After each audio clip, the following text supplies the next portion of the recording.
भक्तों, जय श्री राधे। अध्यात्म कथा सागर चैनल पर आपका स्वागत करते हुए आशा करती हूँ कि आप सभी परम सुखी होंगे। सभी सुनने वाले भक्तों की जय हो।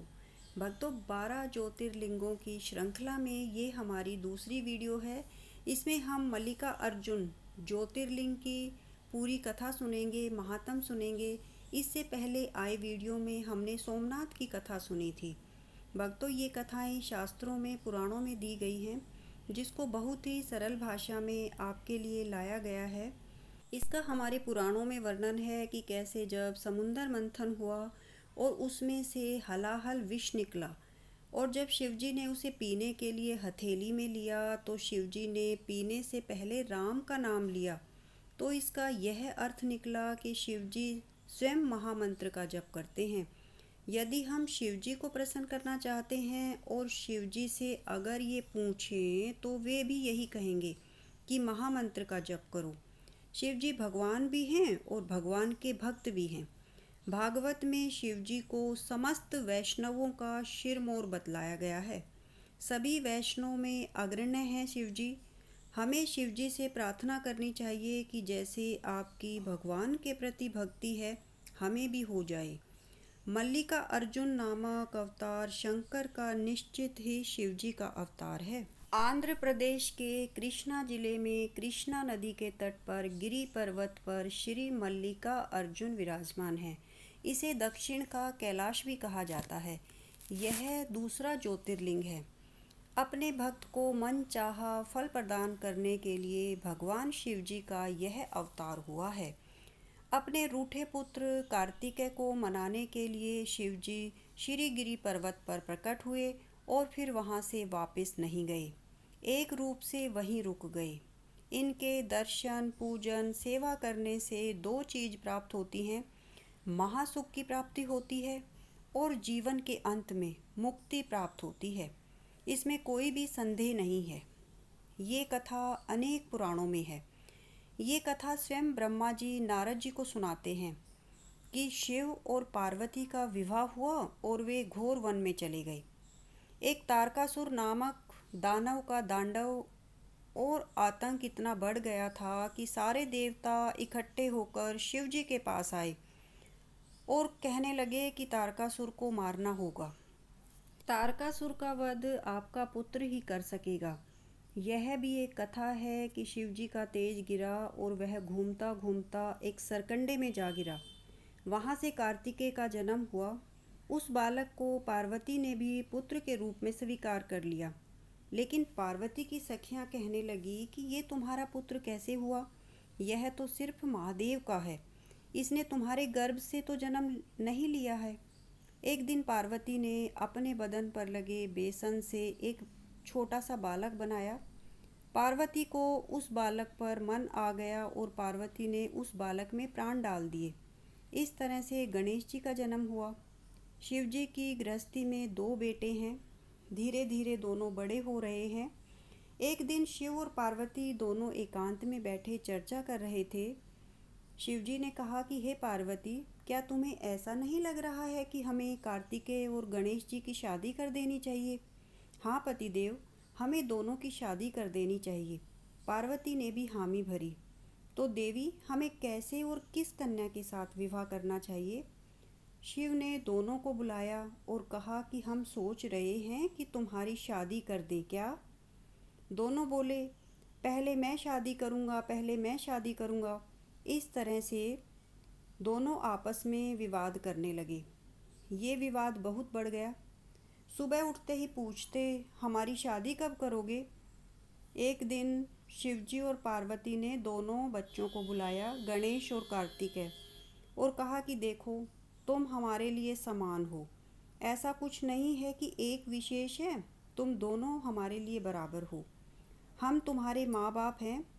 हम दोनों ने मिलकर एक शर्त सोची है कि तुम दोनों पूरी पृथ्वी की परिक्रमा करने जाओ। तुम में से जो परिक्रमा करके पहले पहुँचेगा, उसी की शादी हम पहले करा देंगे। ब्रह्मा जी नारद जी से कहते हैं कि जब शिवजी और पार्वती जी द्वारा ऐसी शर्त रखी गई तो कार्तिकेय स्वामी शर्त सुनकर तुरंत पृथ्वी की परिक्रमा करने के लिए निकल पड़े। अब गणेश जी तो वहाँ खड़े थे और बार बार अपनी सुंदर बुद्धि से विचार कर रहे थे कि उसके पास तो मोर है और मेरा वाहन चूहा है, तो मैं तो पराजित हो ही जाऊंगा। गणेश जी ने विचार किया और अपने माता पिता के पास जाकर बोले कि आप दोनों आसन पर बैठो, मैं आपकी पूजा करना चाहता हूँ, आप मेरा मनोरथ पूर्ण करो। गणेश जी ने उनकी पूजा की, चरण धोए और प्रणाम के साथ शिव और पार्वती की 7 बार परिक्रमा की और फिर दोनों हाथ जोड़कर बुद्धि के देवता, बुद्धि के सागर ने माता पिता की स्तुति की और बोले, मेरा विवाह करा के मुझे सुशोभित करो। अब शिवजी पार्वती कहने लगे कि बेटा, शर्त के अनुसार पहले तुम पृथ्वी की परिक्रमा करो, जैसे कार्तिकेय करने गया है। गणेश जी कहते हैं कि आप चाहते हैं ना कि मैं पृथ्वी की परिक्रमा करूं, तो मैंने तो परिक्रमा कर ली है। आप दोनों की पूजा करके और आप दोनों की परिक्रमा करके मैंने तो पृथ्वी की ही परिक्रमा कर ली है। गणेश जी शास्त्र की बात करते हुए आगे कहते हैं कि शास्त्र ये कहता है कि यदि आप अपने माता पिता और गुरु की पूजा परिक्रमा करते हो तो पूरी पृथ्वी की परिक्रमा का ही फल मिल जाता है। इसलिए मैंने आपकी पूजा करके पूरी पृथ्वी की परिक्रमा का फल प्राप्त कर लिया है। गणेश जी आगे कहने लगे कि यदि कोई अपने माता पिता को छोड़कर तीर्थ कर रहा है तो उसे पाप लगता है। एक पुत्र के लिए अपने माता पिता के चरण कमल ही महातीर्थ हैं। गणेश जी आगे कहते हैं कि हे माता पिता, आप अगर इन शास्त्रों की बातों को स्वीकार नहीं करोगे तो आप भी असत्य हो जाओगे। आप असत्य हो जाओगे तो वेद भी असत्य हो जाएंगे। गणेश जी आगे तर्क देते हैं कि अगर कोई बड़ा आदमी छोटी सी भी गलती करे तो वह गलती बहुत बड़ी मानी जाती है। शिव और पार्वती तो सुनते ही रह गए और बोले कि बेटा, तुम्हारी बुद्धि तो बड़ी विमल है, कोई पाप नहीं है उसमें, तुमने जो कुछ कहा सब सत्य है। ऐसी बुद्धि संसार में सबकी होनी चाहिए। शिवजी आगे कहते हैं कि इस संसार में शरीर के बल को बल नहीं माना गया है, बुद्धि को बल माना गया है। जिसमें विवेक बुद्धि होती है उसी में बल होता है।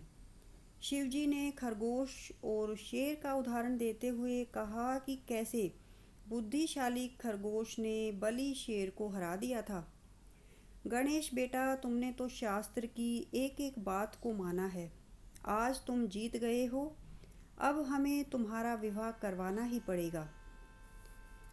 अब विश्वकर्मा की 2 कन्याएं रिद्धि और सिद्धि के साथ गणेश जी का विवाह हो गया और अब उनके 2 बेटे भी हो गए, शुभ और लाभ।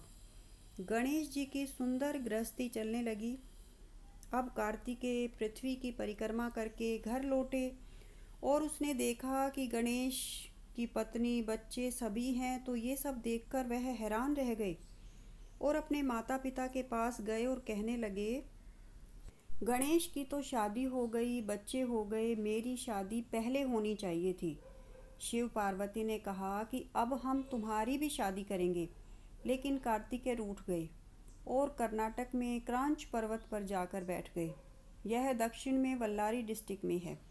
शिव पार्वती ने नारद को भेजा कि बच्चा रूठा हुआ है, तुम जाकर मनाओ।